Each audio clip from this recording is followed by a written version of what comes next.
Yeah, we should take off like. No. Okay, so we are doing linear inequalities. What are inequalities? Numbers. No. Something. Less than or equal to, greater than or equal to, less than, greater than. Those are inequalities. No, that's an equation. Okay, so things that we need to know for interval notation and inequalities. Interval notation we've done. We did it when we were doing domains and ranges. It's kind of the same concept, except now we're looking at just a bar, like a line graph, like this. Okay, why can't I think? A number line. Why was that so hard to think of? I don't know. Okay, so we use square brackets when we have less than or equal to, greater than or equal to. This means that the numbers are included or it touches on the graph. It's the same thing as using like a closed dot on a graph, which we're not going to use, but it's the same concept.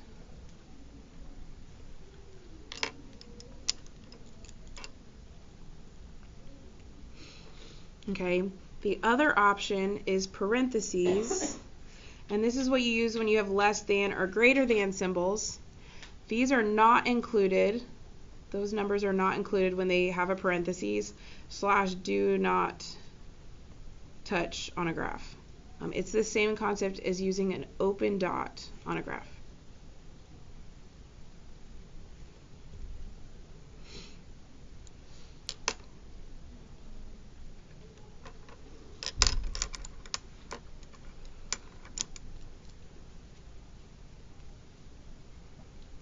Okay, when using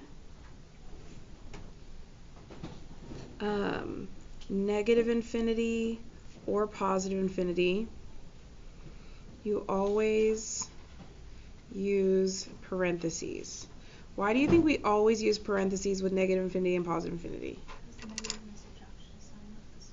Not quite. It's because, is infinity an actual number? No. No, it just represents that the numbers go on forever, right? So because it's not an actual number, it can never be included or touched on a graph. Does that make sense? So like you can't say you have an infinite amount of money in the bank because you can't. You can only have a certain number of dollars in the bank. So that's why we use it parentheses, because you can't touch infinity. You cannot have infinity. Okay, so the last two things we're going to talk about are the difference between and or. Okay, so if I tell you, you have to do the practice and the notes. What does that mean? You have to do both. You don't get a choice. You have to do both, right? What if I said you have to do the practice or the notes? You have an option. If you took the notes, you don't have to do the practice. If you did the practice, you don't have to do the notes, right? That would be nice, but that's not how it is. It's an and. Okay, so we have and or inequalities. So when it's an and inequality, it has to satisfy both. Okay, your solutions are where your graph double shades. So it's where it's double shaded or overlaps. So same concept, double shaded or overlaps.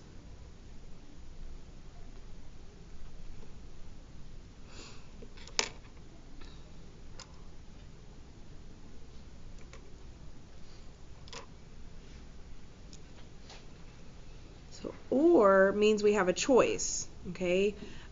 This one, as long as it satisfies one or both. Because if I tell you one or the other and you do both, is that okay? Yeah, now if I tell you and you only do one of them, is that okay? No, so it's not the same thing. So your solutions for or are anywhere you shaded.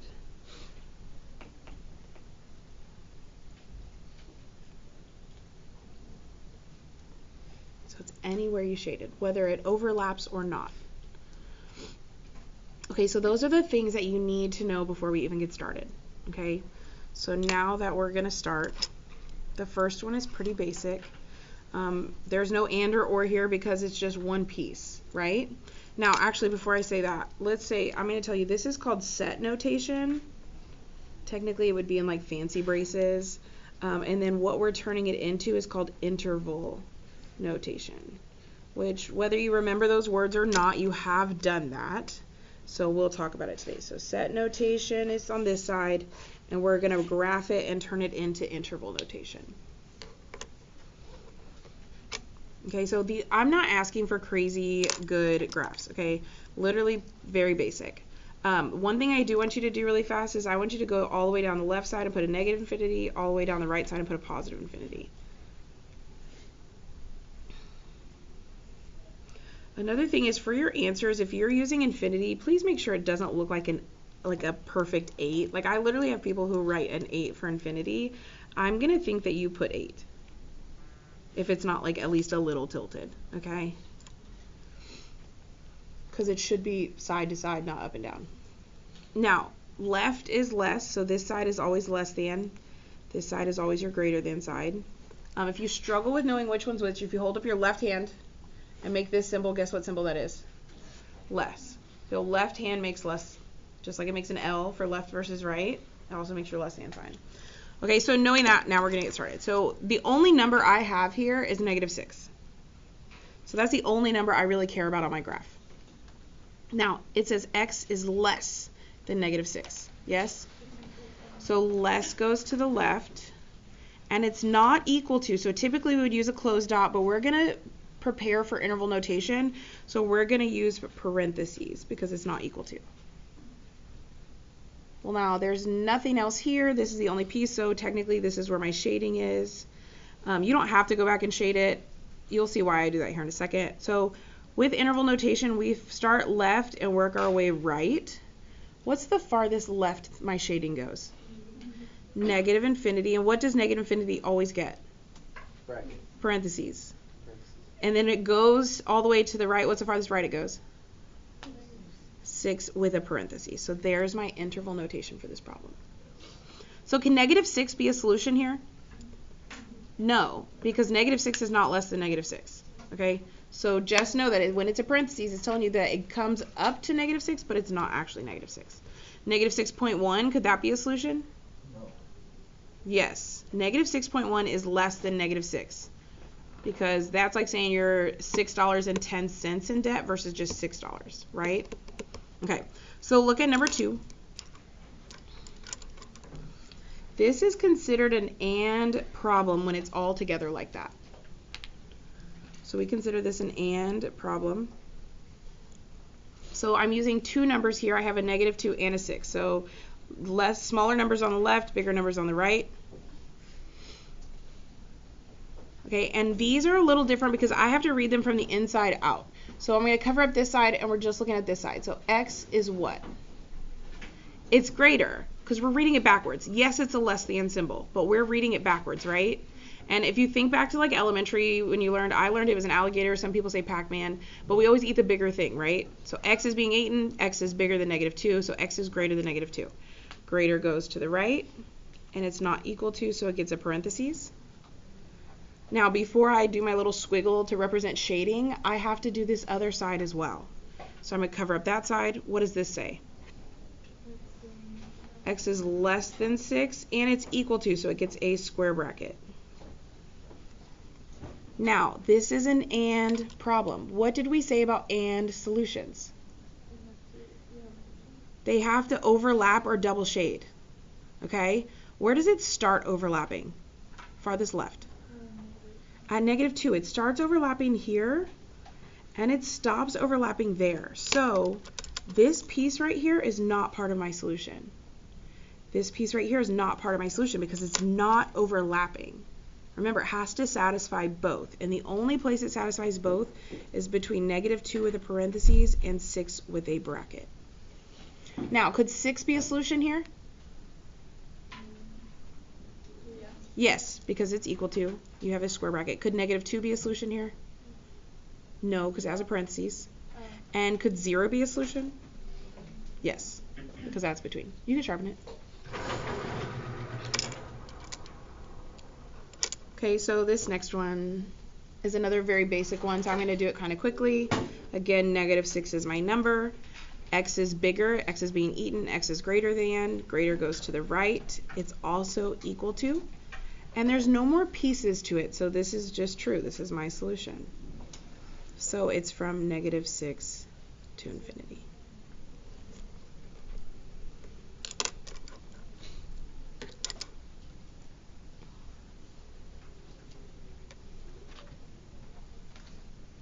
So now we're going to talk about an OR problem. Okay, or, remember, it only has to satisfy one or the other or both, it doesn't matter. Okay, so it's anywhere you shade. So I have -2 and -5. Which number is smaller? -5. So -5, -2. So X is greater than -2. Greater goes to the right, and it's not equal to, so it gets a parentheses. X is less than or equal to -5, so less than or equal to goes to the left, and equal to gets a square bracket. Everybody okay with that? So all I've done is just graph these two things on one line. Now it says for OR, it satisfies one or both, and solution is anywhere you shade. So everywhere I shaded my line is a solution. So this piece is a solution, and this piece is a solution. But what's different about this one than the other two? Doesn't it kind of break apart? Okay, so knowing that, we have to write it with like a space in between, because there is a space in between. What's the farthest left this first piece goes? -infinity to what? To -5 with a square bracket. So we use this thing, it's called a union. That's the proper word. If you don't use the proper word, I'm not going to be mad. But it is a fancy symbol that they use in math. It just means or, it means there's a gap, so on and so forth. Where does it pick back up at? And where does it end? Positive infinity. So this is what an OR solution looks like most of the time.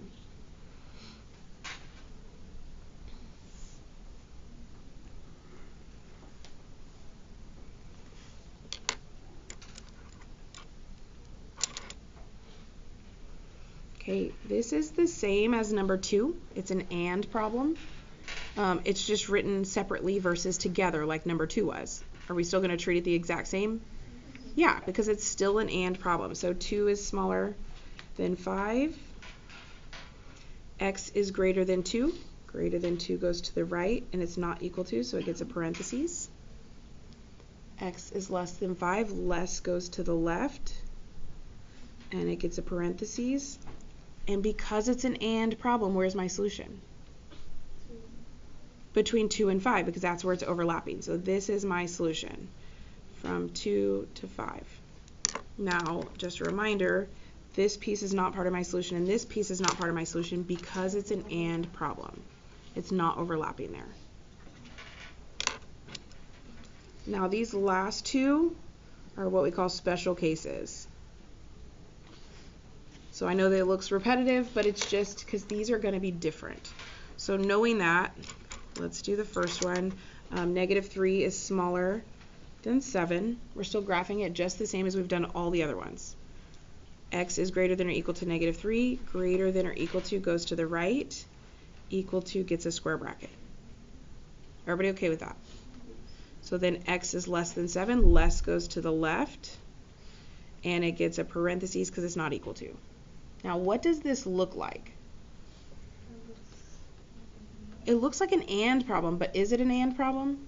No, it's an OR. So when your AND problems look like an or your OR problems look like an AND, that's when it's a special case. Because when we said OR, it says anywhere we shaded, right? Well, if you follow the shading, I shaded to -infinity forever, and that piece stopped at 7. Well, this piece picked up at 3 and went to the right forever all the way to infinity. So didn't I just shade everywhere? So my solution is all real numbers are -infinity to positive infinity. Oh, somewhere. It might be in the back in that cabinet. That's where they keep theirs. So you can say all real numbers or -infinity to positive infinity. This fancy R is just all real numbers.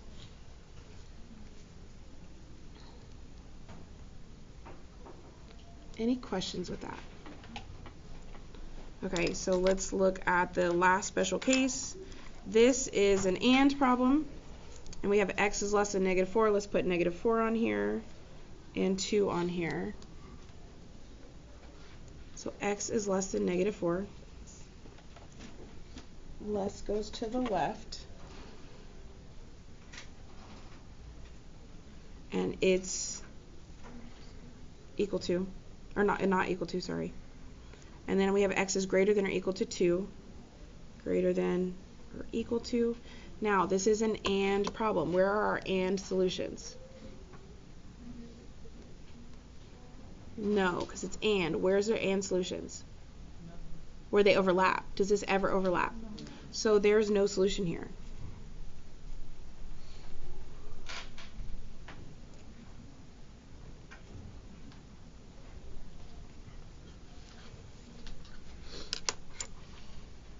So when your or problem looks like an and problem or and problem looks like an or problem, that's when it's special case.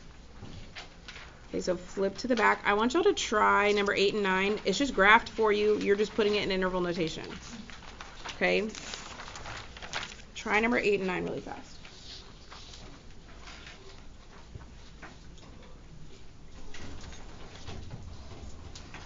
Is it back there? Is it in the hanging folder? Or like in the papers? No, like in your...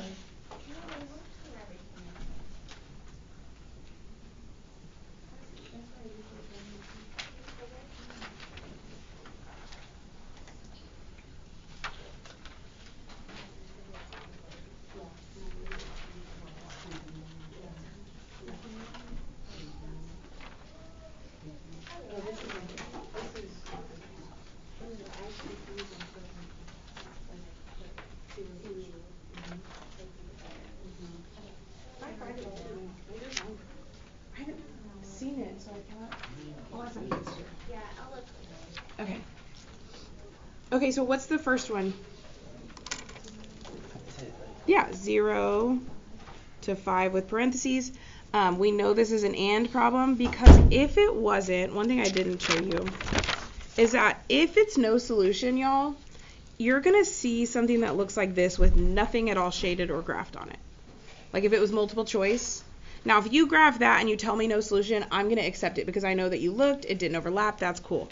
But if it was a multiple choice problem, you'd have a number line with nothing shaded at all. Now, if it was all real numbers, you would have a number line where the whole thing is shaded just like that. Does that make sense? Okay. So knowing that, we got that on this one. This is an OR problem. So it's -infinity to -3 or union 3 to infinity. Okay, we aren't going to do all of these because it gets really repetitive, y'all, and I know it's already been a longer notes. So we're going to just do 11, 12, and 13. We're going to talk about 14, and we're going to call it a day. Because 10 is just half of these problems. Okay, you just get like x is greater than 6. So it's just like number 1 and number 3 where you just had those lines, okay? So I'm not worried about that. One thing that's really big that you have to remember is when you're multiplying or dividing by a negative, you have to flip the inequality symbol. Do y'all remember that rule from inequalities long ago? Yeah. Okay, so if you multiply the sides, all the sides by a negative infinity, good lord, I'm tripping over my words, by a negative, not infinity, then you flip your symbol. If you divide all the sides by a negative, then you flip your symbol. So here, this one's weird, it's an and problem.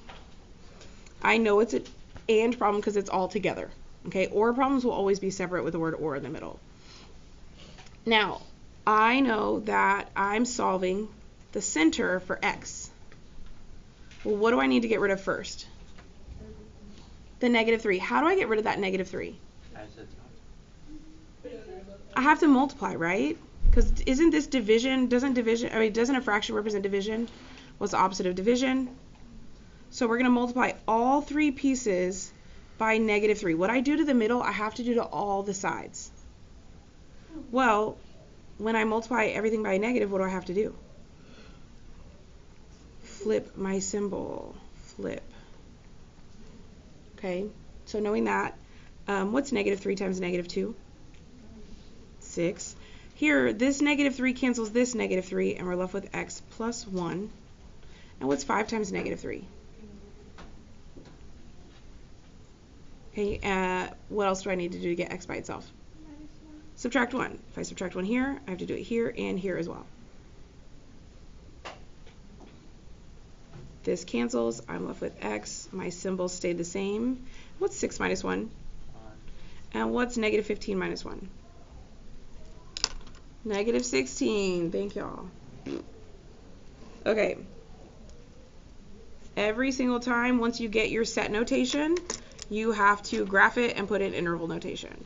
So my two numbers are negative 16 and 5. I have x is less than 5 because I'm reading it backwards. Yes, it's a greater than symbol, but we're reading it backwards, right? 5 is bigger, x is less. X is less than 5 goes this way. It's not equal to, so it gets a parentheses. Now if I cover that up, I get x is greater than negative 16. Greater than goes to the right, gets a parentheses. It's an and problem, so where are my solutions?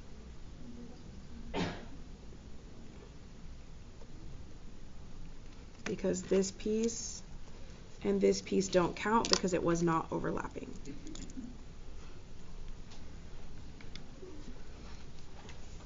Any questions with that? Okay, so let's look at number 12. I know y'all. Bear with me, 2 more problems. Look at number 12. This is an or problem. I always like to draw a squiggly and put or again at the bottom because if you're like me, you will forget. Okay, and sometimes y'all will assume it was an or problem because it looked like an or graph, but really it was no solution or something. So just be careful, make sure you pay attention to the word. So now I'm solving. How do I solve this side? Minus 3 on both sides because I have to get that 7x alone. So now I have 7x is less than 21. Last step. Divide. By. 6. Perfect. And I get x is less than 3. I didn't flip anything because I didn't divide or multiply by a negative. And now when I say by, I want you to realize that means the bottom of your fraction. So if the bottom of your fraction is a negative, this could have been negative 21 and that's fine. I still wouldn't flip. Here, what do? Subtract 2 from both sides. I get negative 4x is less than or equal to negative 20. Now what? Divide. By? Negative 4. So what does that mean? You flip it. Flip my symbol. And I get x is greater than or equal to 5.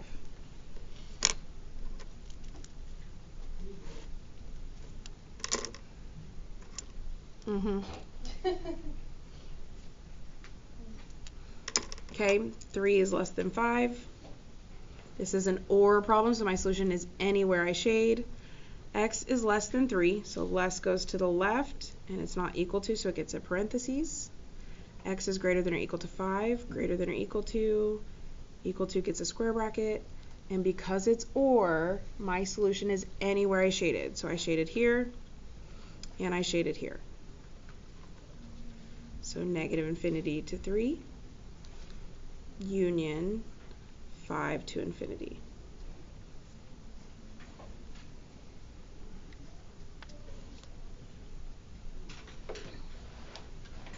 One more problem all the way through. I'm counting down for y'all. Thank you. I know y'all are having so much fun. So exciting. Okay, this is an and problem. And I'm going to solve these a little quicker just because y'all know how to solve. They're 2 steps. It's pretty simple. So minus 5 on both sides. I get 2x is less than or equal to negative 2. Divide both sides by positive 2. So yes, this top number is negative, but I'm not flipping my symbol because I divided by a positive 2. So I get x is less than or equal to negative 1. Any questions with how I got that? No. Okay, so this side, I'm going to do plus 4 plus 4. I get 3x is less than or equal to 18. Divide by 3, and I get x is less than or equal to 6. So solving is pretty simple, pretty basic. Your number lines, I don't know why I'm drawing mine so large. They do not have to be that big. They can literally be like teeny tiny. I just have space, so for some reason I feel like I have to use it. Okay, negative 1 is smaller than 6.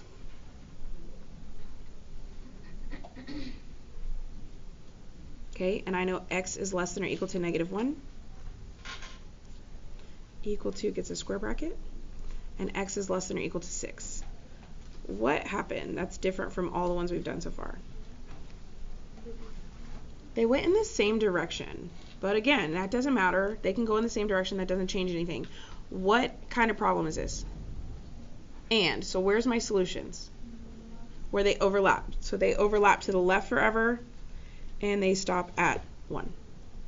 So this piece is not included because it's not overlapping. So my answer is negative infinity to negative 1. So this one's kind of a special case / not. Now what if, before we keep going, what if this was an OR problem? Well, it's shaded forever to the left, and remember, ORs doesn't matter if it's overlapped or not, so it would have been negative infinity all the way to 6 because it's okay to be single shaded, yes? Okay. Last thing, I'm just going to talk about this one. We're not going to solve it. Why don't we like fractions?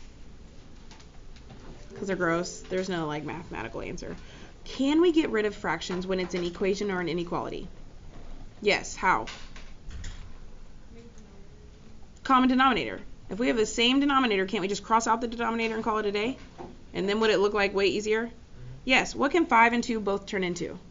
10. How does 5 turn into 10? So if I multiply the bottom by 2, as long as I multiply the top, it is still equal. Yes? How does a 2 turn into a 10? Times 5. So what this would give me is 8x over 10. 5 times 3 is 15 over 2 times 5 is 10. It's greater than or equal to 5 times 5 is 25 over 2 times 5 is 10. Well, as soon as they match, can't I cross them off, and now I would just solve 8x minus 15 is greater than or equal to 25? Does that look way better? So when there's fractions, you can get rid of them. Yes? Okay, now this is exciting. Are you ready? Flip to the back of your practice. Because we're not finishing this one. That's all I wanted to talk about. I have no doubt that y'all can solve it from there. Okay? Flip to the back of your practice. You are going to cross off. Where'd my key go? Oh my gosh. Oh, here it is. Number 16. Number 17. Number 20. And number 24. 16, 17. Woo. There's gonna be 2 days for this? Yeah, you have the rest of today and all of tomorrow. How much do you have to do today? If you finish Thank you.